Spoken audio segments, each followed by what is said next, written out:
રાખડીઓ છૂટી ગઈ, પિતાંબર હતું છૂટી ગયું અને દોડતા જ્યાં સુદામો ઉભો છે ગેટ માથે દરવાજા ઉપર દડબડ દોડ મૂકીને આજ ભગવાનને દોડતા બધાએ જોયા, કદી દોડતો જોયેલા નહીં. અને પરમાત્મા સુદામાની સામે જ્યાં આવ્યા છે અને સુદામાને સીધી પથ ભરી અને ભગવાન આજ રડવા લાગ્યા. વાહ સુદામા વાહ, ઘણા દાડે તે તારા મિત્રને યાદ કર્યો હો અને આજ તું મારા આંગણે આવી ગયો મને યાદ કરી. ભલા મારા સમાચાર તો મૂકવા થા, અચાનક આવી ગયો.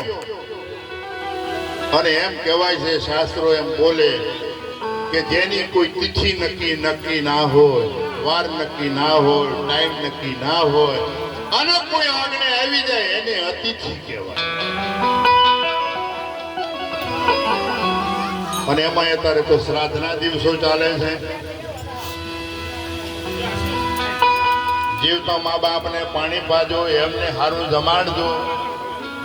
મર્યા પછી મા બાપ કાગડા બનીને આવતા નહીં. ભાઈ એક ભાઈ મરી ગયેલા ને એમના ઘરે